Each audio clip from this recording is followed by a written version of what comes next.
Voz do Brasil. As notícias do governo federal que movimentaram o país no dia de hoje. Boa noite. Boa noite para você que nos acompanha em todo o país. Quinta-feira, 5 de dezembro de 2024. Vamos ao destaque do dia: desenvolvimento e crescimento econômico. Presidente Lula participa de inauguração de fábrica de papel e celulose no Mato Grosso do Sul. Unidade será menos poluente, mais eficiente e vai gerar empregos na região. E o presidente destaca que empreendimentos assim ajudam a aumentar a renda e distribuir o crescimento econômico.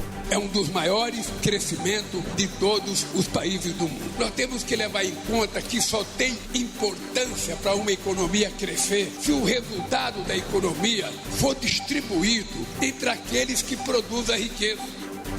E de Mato Grosso do Sul, o presidente seguiu para Montevidéu, no Uruguai. Ele vai participar da reunião de cúpula do Mercosul, o bloco econômico que reúne Paraguai, Uruguai, Brasil, Argentina e Bolívia. Nossa equipe na capital uruguaia conversa conosco ao vivo sobre o que estará em pauta no encontro dos chefes de Estado desses países. E ainda hoje, nossa entrevista do dia é com o ministro Wellington Dias, do Desenvolvimento Social, Família e Combate à Fome. Ele fala sobre a Política Nacional de Cuidados, proposta pelo governo e aprovada hoje pelo Congresso. Também sobre os efeitos dos programas sociais como Bolsa Família, BPC e Acredita para a queda da pobreza apontada pelo IBGE. Hoje na apresentação da Voz do Brasil, Mariana Jungmann e Luciano Seixas. E acompanhe a gente ao vivo. Acesse radiogov.ebc.com.br ou canal Gov na sua TV aberta.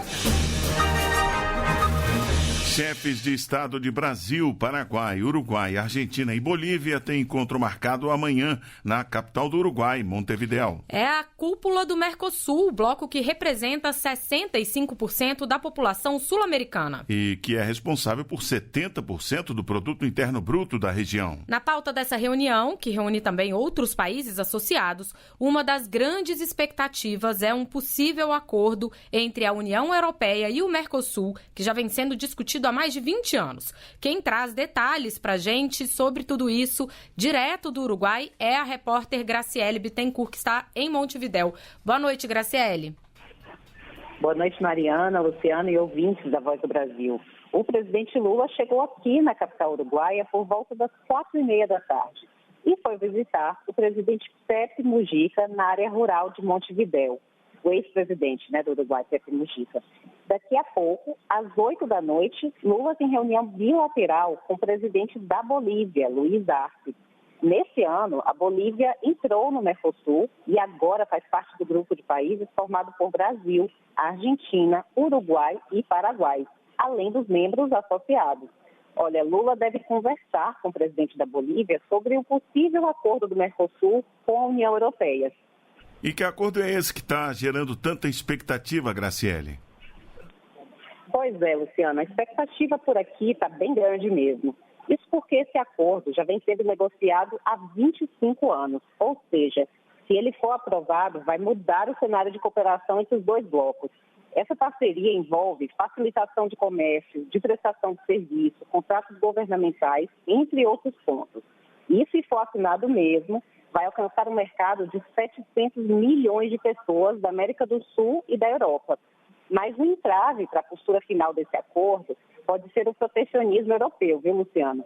Nas últimas semanas, nós temos acompanhado aí muitos protestos de agricultores e de governantes europeus que temem a abertura do mercado para os produtos agrícolas sul-americanos, Eles acreditam que essa abertura pode representar uma concorrência pesada para o agro europeu.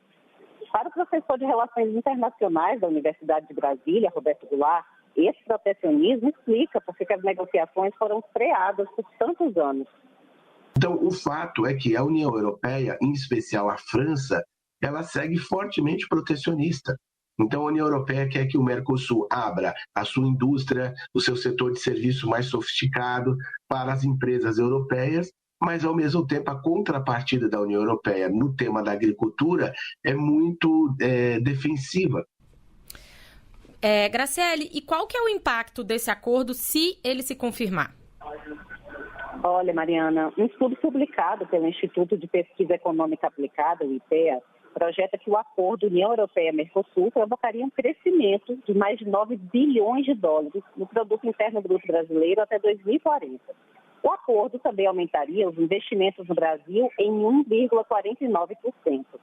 e ampliaria os mercados no momento em que houve queda nas exportações brasileiras para a Argentina.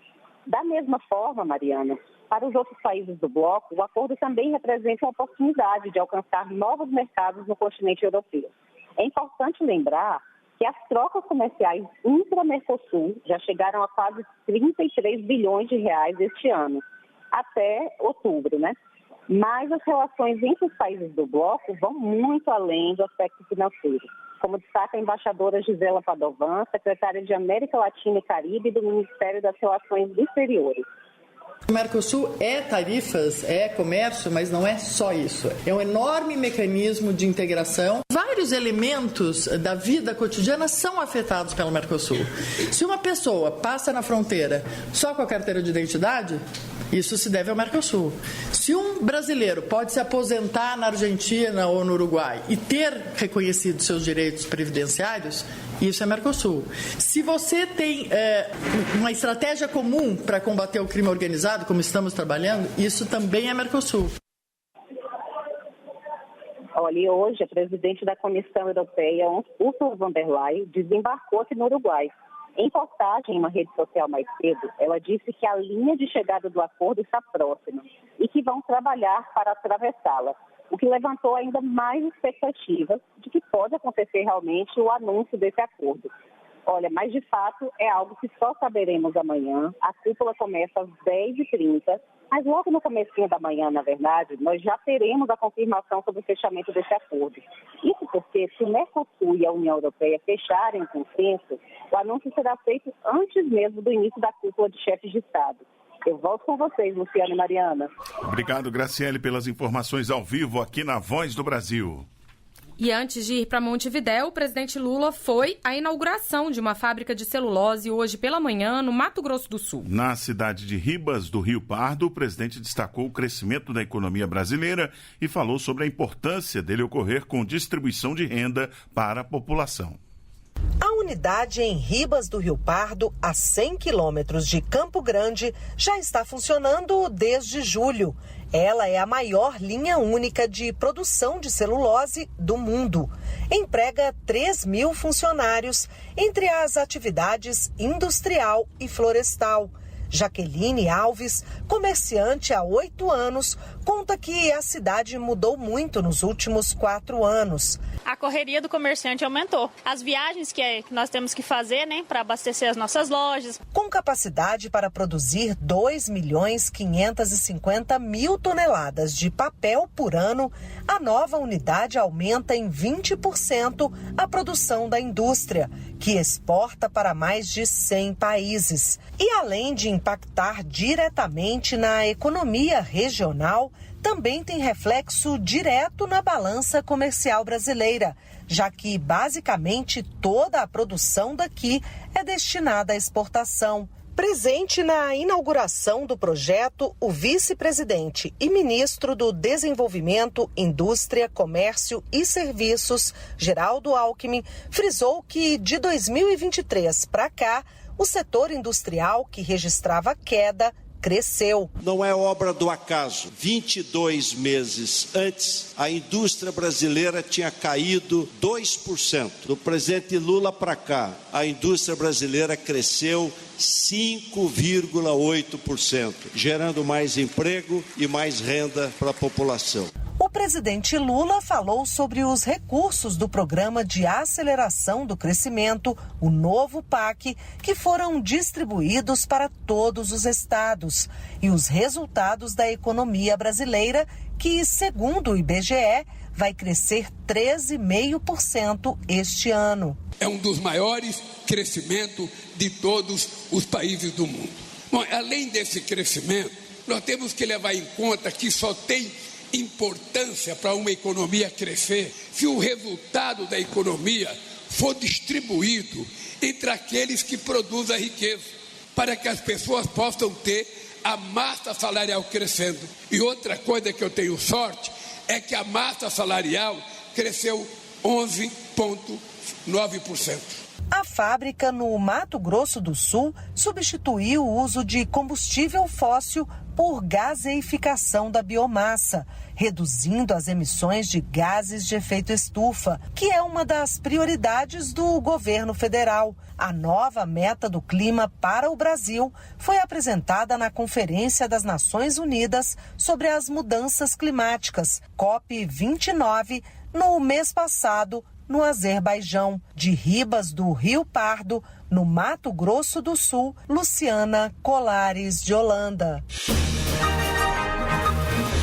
A Política Nacional de Cuidados, proposta pelo governo federal para dar assistência a idosos e pessoas com deficiência que demandem atenção em tempo integral, foi aprovada hoje pelo Congresso. O texto segue agora para a sanção do presidente Lula. Hoje nós conversamos com o ministro do Desenvolvimento Social, Família e Combate à Fome, Wellington Dias, sobre a importância dessa política para as famílias e também para os cuidadores. Na entrevista gravada hoje mais cedo, o ministro Wellington Dias também comentou os dados que apontam queda da pobreza e da extrema pobreza no Brasil em 2023, divulgados pelo IBGE. Acompanhem. Ministro, boa noite. Um prazer ter o senhor com a gente aqui na Voz do Brasil novamente. Vamos começar falando da notícia mais quente do dia, que é a aprovação da Política Nacional de Cuidados, uma política que é tocada pelo seu ministério, que foi lançada pelo governo e que agora vai virar lei, né? O que trata essa política? Olha, uma ótima notícia para o Brasil. Eu fico muito feliz, o presidente Lula, ele compreende a importância do país ter um marco regulatório para a Política Nacional de Cuidados. Agora aprovada pelo Senado Federal, já tinha sido aprovada na Câmara, vai para o presidente sancionar. O que é isso? Nós temos um olhar já de muito tempo em relação às pessoas que são cuidadas, as crianças, adolescentes, são pessoas com deficiências, idosos, pessoas que muitas vezes têm que se deslocar do seu país, pessoas que têm problemas de saúde mental, enfim. E aqui, pessoas que muitas vezes dedicam a vida inteira a cuidar de outras pessoas. Quem está nos ouvindo deve lembrar que na sua família, no seu entorno, de pessoas que se dedicam a vida inteira, muitas vezes não estuda, não pode trabalhar porque tem que cuidar de outra pessoa. Uma mãe que tem que cuidar de uma pessoa com deficiência, por exemplo. E aí, filho que cuida dos pais idosos. Exatamente. Então, agora, um olhar para cuidadores, principalmente mulheres, que são a grande maioria das pessoas que cuidam. Então, a gente vai ter qualificação, vai ter plano de proteção, vamos ter um olhar para aproximar as pessoas do vínculo familiar e integra Ministério do Desenvolvimento Social, que é o Ministério do Bolsa Família, o MDS, junto com o Ministério das Mulheres, da Igualdade, dos Direitos Humanos, ou seja, integramos várias áreas e a saúde, a educação, todas as áreas agora para implementar a Política Nacional de Cuidados. Agora será lei. E uma das prioridades, né, ministro, é que o atendimento a essas pessoas seja feito na residência, né? Ou seja, o serviço público é que vai até quem precisa nesses casos. Exatamente. Como é que a gente pode garantir que muitas vezes as pessoas terminam colocando um idoso, uma pessoa com deficiência, lá numa unidade de acolhimento, não é? Porque não tem como dar conta, especialmente da atenção profissional. Agora, assistente social, psicólogo, profissionais de saúde, que junto com a ministra Nízia, que o MDS, né, junto com todas essas áreas, para garantir o atendimento onde a pessoa vive. É uma política mais humana. Ou seja, o Ministério do Desenvolvimento Social, que é conhecido como o Ministério do Bolsa Família, ele é para atender às necessidades das pessoas, de maneira a facilitar a qualidade de vida e alcançar o máximo de pessoas. Ministro, vamos falar um pouco sobre a questão que a gente viu ontem da queda da pobreza e da extrema pobreza no Brasil. É um assunto que não deixa de se relacionar com essa questão da política de cuidados, né? Porque muitas vezes a pessoa que cuida acaba tendo que abrir mão de trabalhar e isso implica também na renda da família. Ontem a gente viu, então, essa síntese dos indicadores sociais do IBGE, e ela apontou justamente que se não existissem os programas sociais implementados pelo governo federal, a proporção de pessoas na extrema pobreza e na pobreza teria subido em vez de cair, que é o que aconteceu. Quais programas o senhor acha que tem impacto mais forte para essas pessoas nessas faixas de renda? Olha, o presidente Lula, ele trabalha essa ideia que é correta e agora ela é uma referência para o mundo da integração do social com o econômico. Ou seja, o desenvolvimento social é parte do desenvolvimento econômico. Quando isso acontece, nós temos a transferência de renda, aqui eu destaco o Bolsa Família, o BPC, o benefício da prestação continuada, o Auxílio Gás, né, aqui outros programas, mas também complementação de alimentos e ainda integrado com várias outras políticas. Mas veja, quando a gente foi a campo, o Ministério do Desenvolvimento Social, o MDS, junto com a educação, estados, municípios, entidades, a rede do Instituto Federal, por exemplo, o SEBRAE, todo mundo junto, de mãos dadas, para qualificar, inclusive com a participação das empresas, as pessoas para o emprego e também para o empreendedorismo. Olha o resultado. A gente, ao mesmo tempo, quando tem as oportunidades, as pessoas do Bolsa Família estão indo atrás do emprego ou ter um crédito, ter um apoio para o empreendedorismo. E quando isso aconteceu, a redução da extrema pobreza, da miséria e a redução da pobreza. Nesse ponto, eu queria pegar esse ponto aí que o senhor falou do empreendedorismo e do emprego, porque além desses programas de auxílio direto, como o senhor mencionou, o BPC, o Bolsa Família, a gente tem o Auxílio Gás também, o governo apostou em um programa de empreendedorismo e no acesso ao mercado de trabalho, que é o Acredita. Queria que o senhor falasse um pouco sobre esse programa, quem é atendido por ele, o que ele faz. Olha, o MDS fez um estudo sobre quem é o povo que está no cadastro único. Muita gente tinha curso superior, estava fazendo, tinha curso técnico, ou estava fazendo. Pessoas que eram empreendedoras, inclusive algumas com CNPJ, mas ainda a renda baixa. Outras pessoas que eram informais. Aquela pessoa que vende o sanduíche, faz uma comida em casa, vende um bolo, enfim. E ali, quando a gente olha para essas pessoas e dar um apoio, um crédito com taxa de juro baixa, com assistência técnica, garantindo ali o acompanhamento até a evolução, em parceria com os agentes financeiros, aqui eu destaco Banco do Nordeste, Banco da Amazônia, os bancos de fomento, agora entra em campo Banco do Brasil, Caixa Econômica, ou seja, toda essa rede com o sistema único da assistência social e de segurança alimentar, olha o efeito. Essa queda para 4,4% da extrema pobreza, da miséria, como a gente chama, que é aquela renda em que a pessoa já começa a ter uma ameaça de vida. A pobreza é quando alguém tem uma renda aqui abaixo de meio salário mínimo por pessoa da família. Tem uma condição ali de comer, de comprar alguma roupa, calçado, atender alguma necessidade. O da extrema pobreza não. É aquela pessoa que vive na insegurança alimentar. Então, quando a gente chega e aí coloca uma transferência de renda, ela passa, inclusive, a consumir.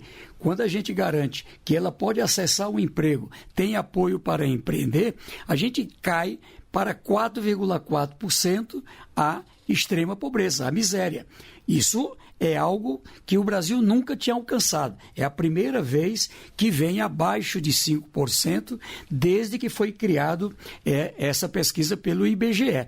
Ministro, os recordes na geração de emprego também colaboraram para isso? A pesquisa ela aponta que entre as pessoas ocupadas, o índice de pobreza e de extrema pobreza é muito menor, né? Isso se dá porque o emprego em si já ajuda a melhorar a renda? Exatamente. Quando a gente olha o estudo do IBGE, já tinha um outro também da Fundação Getúlio Vargas, e a gente separa as pessoas que são de famílias do Bolsa Família. Tem criança, mas também os adultos trabalham. Olha só, 92% protegido não é, da extrema pobreza. E agora cai ainda muito mais. Quando a gente examina, por exemplo, as pessoas que estão trabalhando, pega lá o CAGED, o Cadastro Geral do Emprego, todas as admissões, desde o ano passado para cá, mais ou menos 29 milhões de admissões no Brasil. E aí a gente olha, mais de 15 milhões é o povo do Bolsa Família, do Cadastro Único. Essas pessoas melhorando de vida, também contribuindo como trabalhadoras, trabalhadores, uma presença muito forte das mulheres. Aí, veja, quando a gente olha ali o Cadastro Geral do Emprego, o saldo positivo do emprego, este ano, aproximadamente 2 milhões de novos empregos em relação até o ano passado, quando a gente pega ali o mês de setembro. Esses 2 milhões de empregos, aproximadamente, 74% o povo do Bolsa Família do Cadastro Único. Então, isso aqui enterra um preconceito. As pessoas que recebem o Bolsa Família não querem trabalhar. Conversa. Então, o emprego é para qualquer brasileiro. Quem está indo atrás, 74% é o povo do Bolsa Família do Cadastro Único. O povo quer trabalhar, mas não é escravo. Hoje não se submete a qualquer coisa, porque ele já tem o que comer. Ele agora quer um trabalho decente. E é isso que quer o nosso governo. Até porque ninguém deixaria de ganhar mais trabalhando para poder ficar dependendo do Bolsa Família. Olha, se a classe média, a classe alta quer crescer, imagina os mais pobres. Esse aqui quer crescer mesmo. Ministro, recentemente o governo federal, agora há pouco tempo, o governo federal também anunciou a isenção do imposto de renda para as pessoas que recebem até R$5 mil por mês. Essa é uma política que beneficia principalmente a classe média, mas também ajuda a reduzir as desigualdades sociais do país como um todo, né? Essa semana, eu digo a você, a gente fica olhando cada coisa que acontece no Brasil. De um lado, a notícia boa, a miséria, a extrema pobreza, reduz ao patamar mais baixo da história, 4,4%. Mas do outro lado, no mesmo dia, a divulgação de uma pesquisa em que o mercado, não é? O pessoal do mercado rejeita o presidente Lula, é contra o presidente Lula, o seu governo. Olha que coisa, aonde a gente chegou. Não é? Então, eu digo, o presidente está no caminho certo. Tirar pessoas da pobreza, fazer o país ter ali crescimento econômico. O Brasil está crescendo aí, comandado pelo presidente, o ministro Fernando Haddad, toda a equipe, integrado com o setor privado, garantindo mais oportunidade de emprego. O ano passado, mais empregos, positivo esse ano também, crescendo a renda e crescendo a renda dos mais pobres, para que a gente também possa fazer crescer a classe média. Tem um estudo, não é, que o governo pediu, que é para ver o efeito na classe média. E eu digo, nós tivemos, de 2023 para cá, crescimento da classe média, o que é bom. Nós queremos ser um país sem fome, tiramos 24,4 milhões do mapa da fome e vamos fechar 24 aí perto dos 30 milhões. Eu não sei qual é o dado ainda, mas novo sucesso em tirar pessoas da fome. Mas também reduzindo a miséria, reduzindo a pobreza e levando as pessoas para a classe média. Ser um país com uma robusta classe média, porque isso é o que traz estabilidade social e econômica. A Voz do Brasil completa 90 anos. Na Rede Brasileira de Radiodifusão, a Voz do Brasil. Participe das comemorações.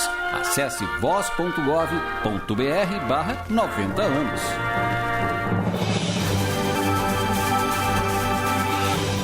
O Ministério da Justiça e Segurança Pública estuda um ato normativo para instruir as corporações policiais sobre o uso progressivo da força. Ao comentar sobre os atos de violência envolvendo policiais militares, o ministro Ricardo Lewandowski afirmou que o governo não compactua com esses casos, que ele acredita serem isolados. Ao abrir a reunião do Conselho Nacional de Segurança Pública em Brasília, o ministro disse que o ato normativo prevê que as ações policiais comecem com métodos moderados, recorrendo a armas letais apenas como último recurso.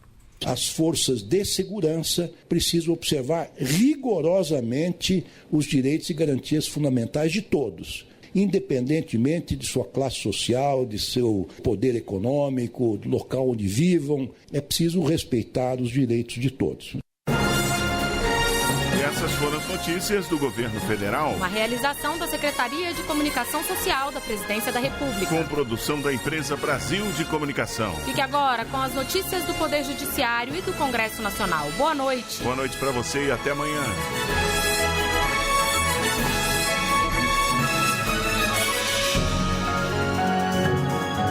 A Voz do Brasil. Governo Federal.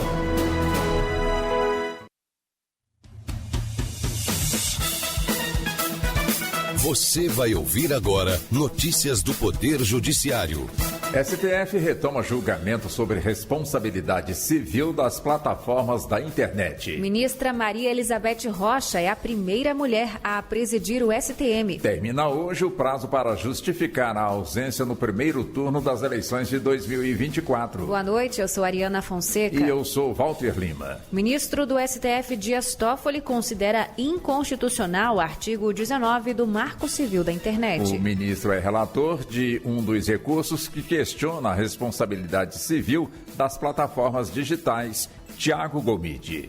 O ministro Dias Toffoli do Supremo Tribunal Federal é relator de um recurso do Facebook em que discute a constitucionalidade do artigo 19 do Marco Civil da Internet. O dispositivo exige ordem judicial prévia e específica de exclusão de conteúdo para a responsabilização de provedores e redes sociais por danos decorrentes de atos ilícitos praticados por terceiros. Na sessão plenária de hoje, Toffoli concluiu o voto do recurso no qual é relator e julgou ser inconstitucional o artigo questionado.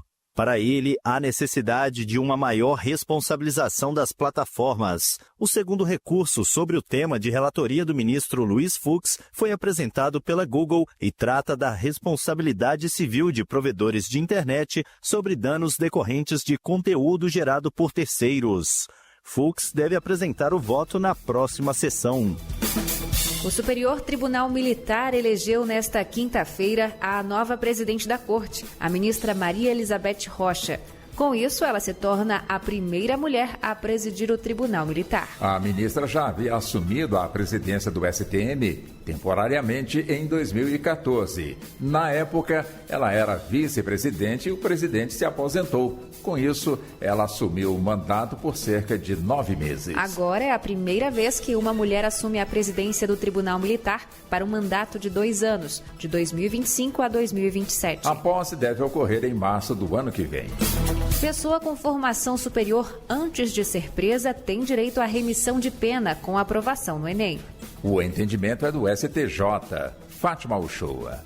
O Tribunal de Justiça de Mato Grosso do Sul admitiu a remissão de pena pela aprovação no Enem a um preso que já tinha ensino superior completo. O Ministério Público interpôs recurso especial considerando que o homem já teria conhecimento necessário para passar no exame e não havia prova de que ele tivesse realmente estudado no presídio, mas a 5ª turma do STJ negou o provimento. O relator ministro Ribeiro Dantas apontou que a remissão não é concedida pelo simples fato de o apenado já ter formação superior, mas sim por obter êxito no Exame Nacional do Ensino Médio mediante conhecimentos adquiridos. Termina hoje o prazo para justificar a ausência no primeiro turno das eleições de 2024. Não votar e não justificar a ausência pode resultar em multa. Mariana Fabre. Quem não compareceu para votar no primeiro turno das eleições municipais de 2024, realizado no dia 6 de outubro, tem até esta quinta-feira, dia 5 de dezembro, para apresentar a justificativa fundamentada da ausência à Justiça Eleitoral. Quem está no exterior tem prazo diferente, 30 dias a contar da data de chegada ao Brasil. É possível justificar pelo aplicativo e-Título, pelo autoatendimento eleitoral na página tse.jus.br ou ainda entregar o requerimento de justificativa eleitoral presencialmente no cartório eleitoral mais próximo. Multa aplicada à construtora pode ser revertida aos bombeiros de Goiás. A decisão é da 5ª turma do TST, Larissa de Paula. Uma construtora de Goiânia foi condenada por irregularidades. O Ministério Público do Trabalho, autor da ação, sinalizou que os valores deveriam ser revertidos para o Fundo de Amparo ao Trabalhador. Mas a 5ª turma do Tribunal Superior do Trabalho manteve a decisão e destinou o valor da multa ao Corpo de Bombeiros do Estado de Goiás, para a compra de um veículo com escada mecânica. Para o colegiado, é possível adotar alternativas para esses recursos, como a destinação direta ao poder público. Você acompanha outras notícias do Poder Judiciário em 104,7 FM para o Distrito Federal e em torno. Ou pelo canal 1.3 da TV aberta em Brasília. Ouça também pelo TuneIn de qualquer lugar do mundo. E baixe agora o TV Justiça Mais, disponível na loja de aplicativos do seu celular. Uma boa noite. E até amanhã. Notícias do Poder Judiciário, uma produção da Rádio Justiça, Supremo Tribunal Federal.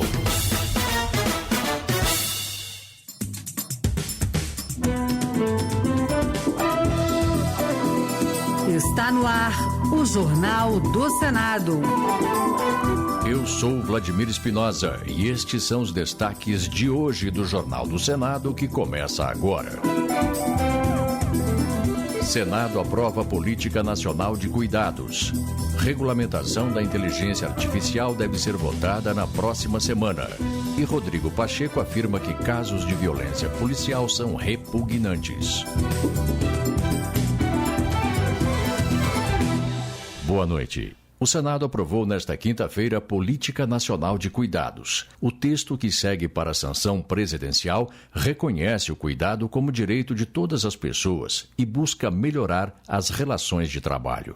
Repórter Marcela Cunha. A Política Nacional de Cuidados busca promover melhorias nas relações profissionais ou voluntárias de cuidado, reconhecendo este como um direito e uma responsabilidade compartilhada entre o Estado, o setor privado, a sociedade e as famílias. O texto inova ao promover uma mudança cultural, onde há a corresponsabilização social entre homens e mulheres pela provisão de cuidados. Dados do IBGE mostram que enquanto as mulheres dedicam cerca de 21 horas semanais para afazeres domésticos ou cuidado de pessoas, os homens investiram pouco mais que a metade desse tempo nas mesmas atividades. A nova política admite que o tempo gasto pelos cuidadores impacta suas trajetórias educacionais e dificulta a inserção no mercado de trabalho, como explicou o relator, senador Paulo Paim, do PT do Rio Grande do Sul. A organização social dos cuidados tem sido distribuída de forma injusta e desigual, onerando de forma desproporcional pessoas em especial situação de vulnerabilidade econômica e social. Entre as medidas está o incentivo ao setor privado para permitir a compatibilização do trabalho remunerado e das necessidades de cuidado e as responsabilidades familiares. O texto também busca promover o trabalho decente para trabalhadores remunerados do cuidado, de forma a evitar a exploração laboral. A proposta de regulamentação da inteligência artificial foi aprovada pela comissão temporária responsável por debater o tema. O projeto trata de diversas regras para o desenvolvimento e o uso de sistemas de inteligência artificial e agora deve ser votado pelo plenário do Senado na próxima semana. O relator do texto, o senador Eduardo Gomes, do PL do Tocantins, ressalta que a proposta deve conciliar o desenvolvimento do país com a segurança dos usuários. Dando condições ao indivíduo que tenha seus direitos preservados, e isso numa medida muito tênue, muito sensível, para que não haja um atrapalho ou a burocracia venha contaminar o uso de inteligência artificial a ponto do país perder investimentos. Já o presidente da comissão temporária, o senador Carlos Viana, do Podemos de Minas Gerais, argumentou que o projeto pode colaborar também com o combate de notícias falsas, sem desrespeitar a liberdade de expressão. Nós não estamos falando aqui em restringir a criatividade, restringir a liberdade de expressão, nada disso. Nós estamos falando apenas em colocar a possibilidade de que a justiça haja quando nós percebemos que algum princípio do direito, do respeito à pessoa tenha sido desrespeitado. A Comissão de Assuntos Econômicos aprovou o fim da carência para auxílio-doença e aposentadoria por incapacidade a pessoas com lúpus e epilepsia. A proposta seguiu para a Comissão de Assuntos Sociais. A reportagem é de Bruno Lourenço. A Comissão de Assuntos Econômicos aprovou a inclusão do lúpus e da epilepsia na lista de doenças dispensadas do prazo de carência para concessão dos benefícios de auxílio-doença e aposentadoria por incapacidade. Dados do Ministério da Saúde estimam em 2 milhões o número de brasileiros com epilepsia, sendo 1/4 deles em estágio grave. e entre 150 mil e 300 mil pessoas com lúpus, a maioria mulheres. A senadora Damares Alves, do Republicanos do Distrito Federal, diz que o fim da carência para auxílio-doença e aposentadoria por incapacidade para esses dois grupos é uma medida adequada. Cabe ressaltar que a concessão tanto do auxílio por incapacidade temporária quanto da aposentadoria por invalidez permanece, como na regra geral, condicionada à realização da perícia médica, de forma que a proposição apenas trata de reduzir o ônus suportado pelos portadores das referidas doenças ao isentá-los da carência para fazer jus ao benefício. A regulação da reforma tributária deve ser votada na próxima quarta-feira na Comissão de Constituição e Justiça. A informação foi confirmada por líderes partidários após reunião com o presidente do Senado, Rodrigo Pacheco. O vice-líder do governo, o senador Otto Alencar, do PSD da Bahia, acredita que a proposta, que tem como relator o senador Eduardo Braga, do MDB do Amazonas, pode inclusive seguir para a votação em plenário no mesmo dia. Possibilidade de levar ao plenário na próxima quarta-feira, onde poderão ser apresentados destaques. Cada partido tem direito a apresentar 2 destaques, 2 emendas, para serem apreciadas ao relatório. O Senado aprovou um projeto que reforça o combate ao turismo sexual. A proposta mira na responsabilização de prestadores de serviços turísticos que facilitarem a prática. O repórter Pedro Pincer tem mais informações. O Senado aprovou nesta quarta-feira um projeto de lei do deputado Eduardo Bismarck, do PDT do Ceará, que define responsabilidades para os prestadores de serviços turísticos, entre elas a obrigação de inibir práticas que favoreçam o turismo sexual. O texto lista ações consideradas infrações graves, como promover, intermediar ou facilitar o recrutamento, o transporte, a transferência, o alojamento ou o acolhimento de pessoa para fins de prostituição e submeter criança ou adolescente à prostituição ou à exploração sexual. A relatora, senadora Augusta Brito, do PT do Ceará, apresentou voto favorável à iniciativa. Além de dissuadir os prestadores de serviços, as penalidades mais severas também enviarão uma mensagem clara de que o Brasil não tolera o turismo sexual. O texto segue agora para a sanção presidencial. O projeto que institui o Programa de Aceleração da Transição Energética, PATEM, será votado em plenário na próxima terça-feira, dia 10. A proposta foi aprovada na Comissão de Infraestrutura e chegou a constar na pauta do plenário desta quarta-feira, mas senadores pediram mais tempo para analisar o texto. A reportagem é de Paulo Barreira. O Programa de Aceleração da Transição Energética, conhecido como PATEM, incentiva a troca de matrizes poluentes por fontes renováveis de energia. Entre os benefícios para as empresas que aderirem ao programa estão o acesso a recursos do Fundo Nacional sobre Mudança do Clima e a possibilidade de renegociar dívidas com a União, desde que os valores sejam investidos em projetos sustentáveis. Também serão contempladas propostas de expansão ou construção de parques de energia limpa, como energia solar e eólica, além de investimentos em pesquisa e desenvolvimento tecnológico que reduzam impactos ambientais. O relator, Laércio Oliveira, do Progressistas de Sergipe, destacou que as inovações podem acelerar a transição energética e o enfrentamento à crise climática. O senador também acolheu sugestões para incluir energia nuclear, biogás e gás natural no programa. As inovações propostas são altamente relevantes, contribuindo para a transição energética e para o enfrentamento da urgência climática no curto e médio prazo. Essas medidas proporcionam benefícios tanto para as empresas quanto para os consumidores, além de promover avanços estratégicos para o Brasil como um todo. O relator também acolheu 4 emendas do senador veneziano Vital do Rego, do MDB da Paraíba. Entre elas, a que amplia atribuições da ANP, Agência Nacional de Petróleo, na regulação desses setores.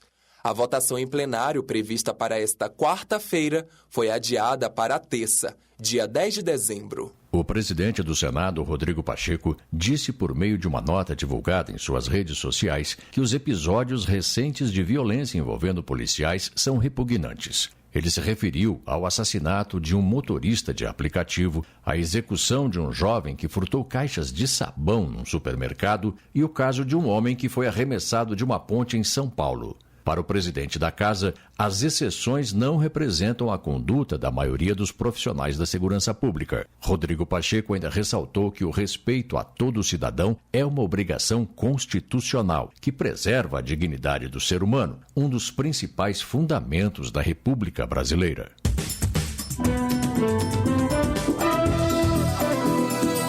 Com trabalhos técnicos de Eric Bento, o Jornal do Senado fica por aqui. Acompanhe agora as notícias da Câmara dos Deputados. Boa noite e até amanhã.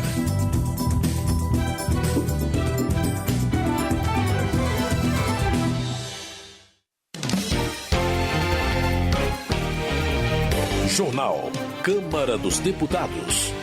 Câmara aprova 12 projetos para combater a violência contra as mulheres. Arthur Lira afirma que o governo vai ter que dialogar para aprovar ajuste fiscal. Deputados divergem sobre medidas previstas na proposta de corte de gastos. Boa noite. O presidente da Câmara disse que o governo federal vai ter que dialogar para aprovar medidas de ajuste fiscal. A reportagem é de Luiz Gustavo Xavier.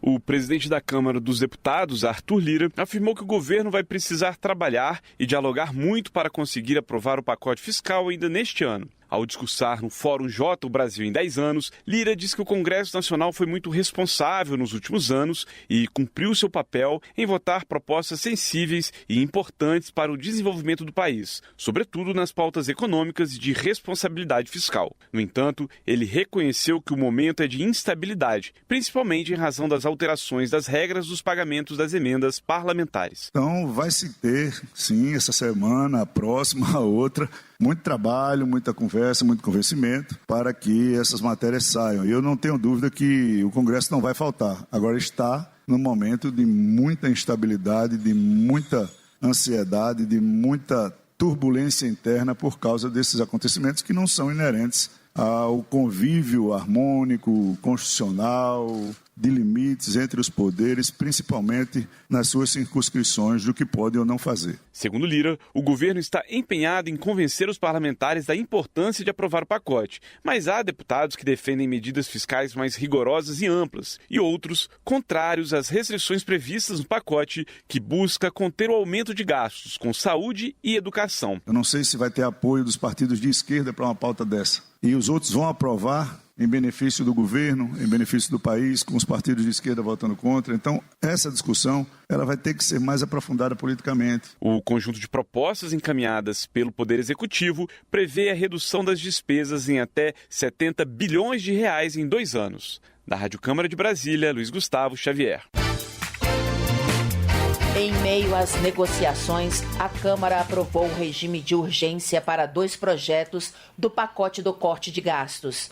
Com a urgência aprovada, os textos vão ser votados direto no plenário. A reportagem é de Cid Queiroz. Deputados e deputadas aprovaram urgência para a votação de 2 projetos do pacote de gastos do governo. Com isso, as propostas serão apreciadas diretamente no plenário, sem precisar passar pelas comissões. São eles o projeto que limita o uso de créditos tributários e a concessão de incentivos fiscais e o projeto que altera regras para o aumento do salário mínimo e para a concessão de benefícios sociais. O líder da oposição, deputado Felipe Barros, do PL do Paraná, criticou as propostas. Esse corte de gasto é fake. Eles estão cortando, senhor presidente, povo brasileiro que nos acompanha, cortando benefícios como o BPC do povo mais pobre, estão cortando no salário mínimo, estão cortando o BPC dos deficientes. Nós precisamos sim de uma reforma profunda,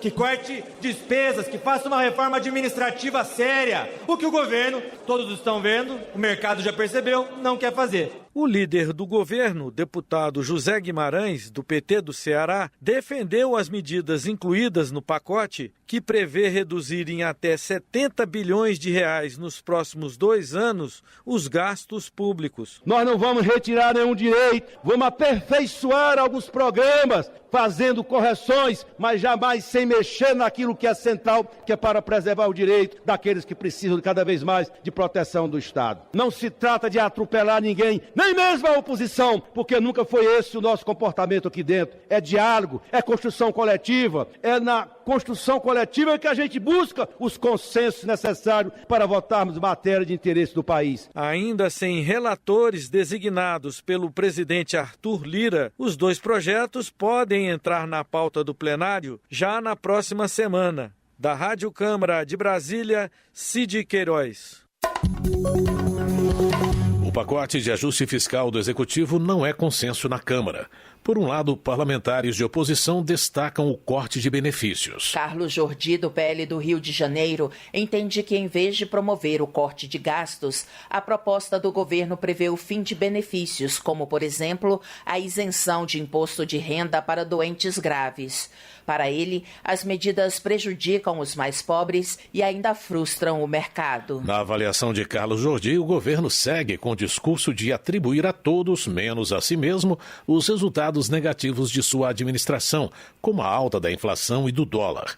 O deputado afirma que a incompetência da gestão federal tem agravado o desemprego e tem destruído a economia. Rosângela Moro, do União de São Paulo, protesta contra a inclusão do benefício de prestação continuada na proposta de corte de gastos do governo federal. Segundo a deputada, o BPC é fundamental para a subsistência de idosos e pessoas com deficiência em situação de miséria. A deputada considera a medida um retrocesso na inclusão social e exige que o governo redirecione os cortes para gastos supérfluos. Rosângela Moro explica que a ideia é não prejudicar quem mais precisa de apoio assistencial, promovendo uma gestão pública mais responsável. Dr. Zacarias Calil, do União de Goiás, aponta que as medidas anunciadas do pacote fiscal retiram recursos de programas essenciais, como o benefício de prestação continuada e o Bolsa Família, e negligencia medidas para melhorar o acesso da população a medicamentos de alto custo e diagnóstico precoce. Presidente da Frente Parlamentar Mista da Primeira Infância, Dr. Zacarias Calil, reitera que seu compromisso é com a proteção da vida. Ele cobra melhores condições para pacientes com doenças raras, afirmando que medidas cruéis, como cortes em benefícios essenciais, devem ser substituídas por ações que priorizem a dignidade humana. Ricardo Salles, do PL de São Paulo, protesta contra a política econômica do governo federal. Na visão do congressista, o aumento de gastos públicos gera um desequilíbrio brutal nas contas da União, prejudicando principalmente aqueles que o executivo afirma proteger, os mais pobres. Ricardo Salles afirma que o crescimento da economia brasileira é artificial, o que provoca aumento da inflação e dos juros e a desvalorização do real frente ao dólar. O legislador avalia que as ações do governo federal contribuem também para a perda de credibilidade da nação no cenário internacional. De outro lado, deputados governistas defendem a justiça tributária, com a ampliação da isenção do imposto de renda e a taxação de grandes fortunas. Tadeu Venere, do PT do Paraná, critica a resistência de setores que se opõem ao pacote fiscal, destacando a necessidade de se fazer justiça tributária.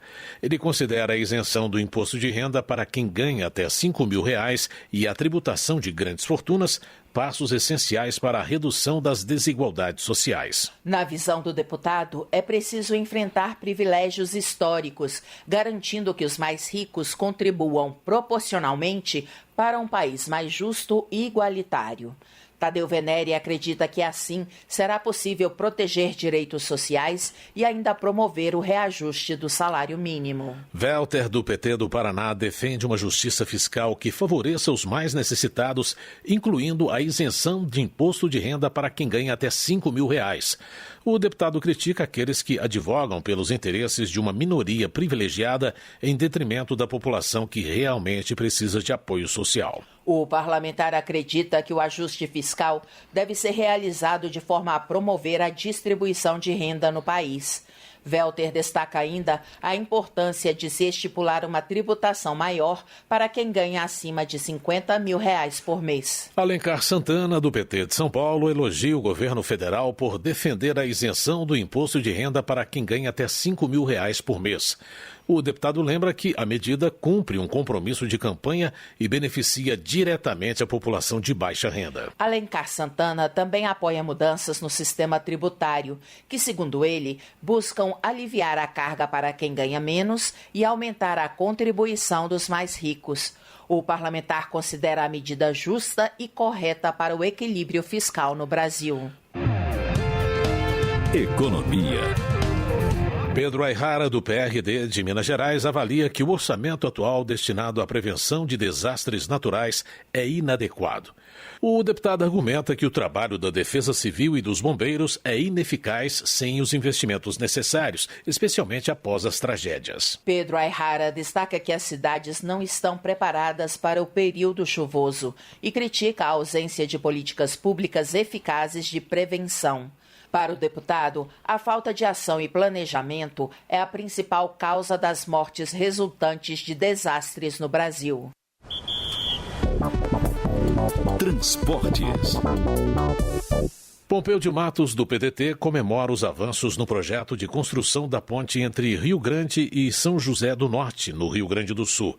O deputado enfatiza a relevância da obra para a integração regional e o fortalecimento da economia no sul do estado. Pompeu de Matos lembra que a construção da ponte vai facilitar a mobilidade e impulsionar o desenvolvimento socioeconômico da região. Ele acrescenta que a obra também vai atender a uma antiga demanda da população, aprimorando a conexão entre as comunidades locais. Charles Fernandes, do PSD da Bahia, critica o atraso nas obras da Ferrovia de Integração Oeste-Leste entre o município de Caetité e o Porto de Ilhéus.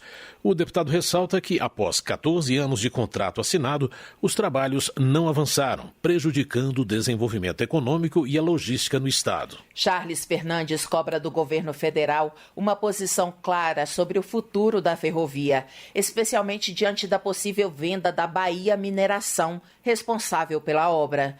Ele afirma que é essencial garantir a continuidade do empreendimento com empresas comprometidas para evitar mais atrasos e danos à economia regional. Educação. Chico Alencar, do PSOL, critica projeto de lei municipal que propõe mudanças nos direitos trabalhistas de educadores da cidade do Rio de Janeiro. Ele aponta que a proposta aprovada pelos vereadores altera o calendário de férias, afetando diretamente o maior grupo de servidores públicos do município, que atua em mais de 1.000 escolas públicas. Chico Alencar lamenta que durante a votação, manifestações próximas à Câmara Municipal tenham sido reprimidas pela Polícia Militar.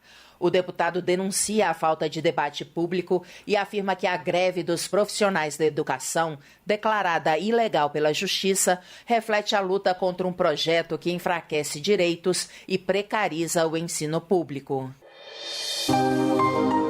Homenagem. O nome do piloto de Fórmula 1, Ayrton Senna, deverá ser inscrito no livro dos heróis e heroínas da pátria em breve. Defensor Stélio Denner, do Republicanos de Roraima, relatou o projeto que trata do assunto na Comissão de Cultura, onde o texto foi aprovado por unanimidade. Além das conquistas no automobilismo, o deputado destaca o pioneirismo de Senna em ações sociais no esporte que inspiraram gerações. Para defensor Stélio Denner, o piloto foi um exemplo de patriotismo e de compromisso com o país, e nada mais justo que registrar sua trajetória no livro de aço guardado no Panteão da Pátria. Justiça. Capitão Alden, do PL da Bahia, rechaça a possibilidade de o Supremo Tribunal Federal obrigar a empresa Google a fornecer dados de usuários com base em buscas na internet. Na visão do parlamentar, isso pode significar um estado de vigilância indiscriminada, colocando em risco a privacidade e a liberdade das pessoas.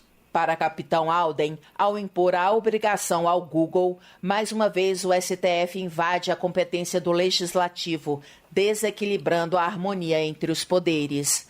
Ele ainda reclama de perseguição política a deputados conservadores e convoca o parlamento a defendê-los. Sanderson, do PL, rechaça a invasão feita por integrantes do Movimento dos Trabalhadores Sem Terra a 2 fazendas produtivas na fronteira do Brasil com o Uruguai, na cidade de Pedras Altas, no Rio Grande do Sul.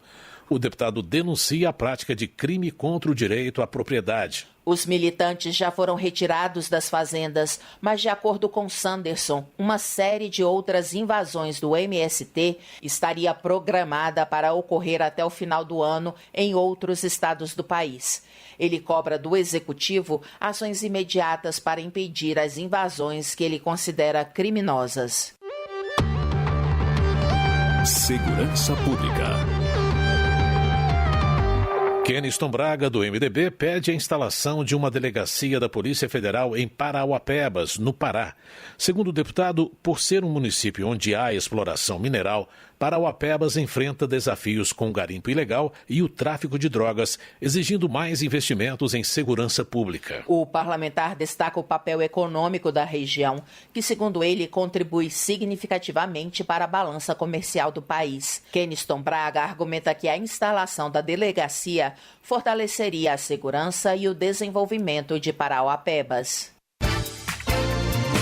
Na sessão desta quinta-feira, a Câmara aprovou um pacote de 12 projetos para combater a violência contra a mulher.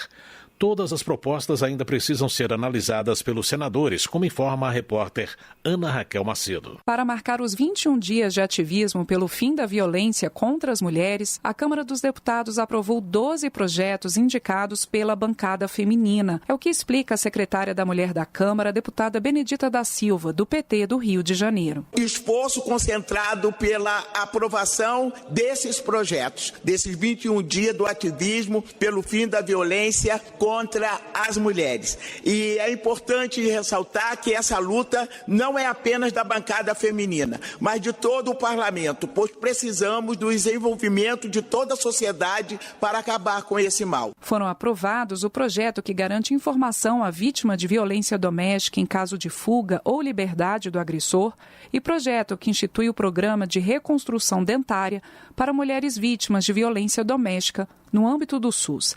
Também foram aprovadas propostas para garantir a presunção de vulnerabilidade às meninas menores de 14 anos vítimas do crime de estupro e para dar prioridade na realização de exames toxicológicos às mulheres vítimas de violência. Outro projeto aprovado institui o programa Voo para a Liberdade, com ações para coibir o tráfico de pessoas em aeroportos e aeronaves. Avançaram também o projeto que criminaliza o ato de invadir a privacidade da casa das vítimas por meio da ocultação de câmeras ou uso de drones e o que assegura a guarda provisória dos filhos para mães vítimas de violência. Ainda na lista dos 12 projetos aprovados estão o que institui medidas de acolhimento e proteção da identidade da vítima de crimes contra a dignidade sexual, o que garante a aplicação de recursos do Fundo Penitenciário Nacional e do Fundo Nacional de Segurança Pública na prevenção e enfrentamento à violência contra a mulher, o que combate humilhação ou exposição pública de mulheres durante processos judiciais, o que cria aplicativo para dispositivos móveis para garantir a mulheres vítimas de violência acesso a canais de denúncia e a redes de proteção, e o que estabelece diretrizes gerais para o combate à violência contra a mulher em ambiente universitário. A deputada baiana Lídice da Mata, do PSB, apresentou números da violência contra a mulher no Brasil. Um dia de luta, um dia que integra o período que no Brasil nós dedicamos para os 21 dias de ativismo, de denúncia, de luta, de busca de conquista contra a violência sobre as mulheres. E eu queria trazer aqui alguns dados dessa violência. O período de janeiro a maio de 2014, nós temos um total de 380.735 ações judiciais registradas, sendo violência doméstica 318.514, estupro 56.958 casos, feminicídio 5.263 casos, aumento de casos de janeiro a abril de 2024. Houve um crescimento de 78,5% nas ações judiciais relacionadas à violência doméstica. Celebrada entre 20 de novembro, Dia Nacional da Consciência Negra, e 10 de dezembro, Dia Internacional dos Direitos Humanos, a campanha pelo fim da violência contra a mulher busca conscientizar a sociedade sobre os diferentes tipos de violência contra as mulheres. Entre os projetos aprovados, metade é de autoria de deputados, para marcar a campanha Eles por Elas, criada pela ONU para envolver os homens na luta pela igualdade de gênero, como destaca a procuradora da Mulher da Câmara, deputada Soraya Santos, do PL do Rio de Janeiro. O dia 6 de dezembro, dentro desse período de ativismo, ele representa o dia do laço branco, que é a luta do homem na defesa da mulher. Porque o homem cidadão, ele é o primeiro a se colocar na frente porque ele não criou filha para apanhar de ninguém, ele não tem uma esposa para não ter acesso à saúde digna, ele não está aqui para ver sua mãe apanhando. E o homem cidadão é aquele que se coloca na defesa da dignidade da pessoa. Todos os 12 projetos seguem agora para o Senado. Da Rádio Câmara de Brasília, com informações de Cid Queiroz, Ana Raquel Macedo. Termina aqui o Jornal Câmara dos Deputados, com trabalhos técnicos de Everson Urani e apresentação de José Carlos Andrade e Luciana Vieira. Uma boa noite para você. Uma ótima noite. A Voz do Brasil volta amanhã. Você ouviu A Voz do Brasil. Boa noite.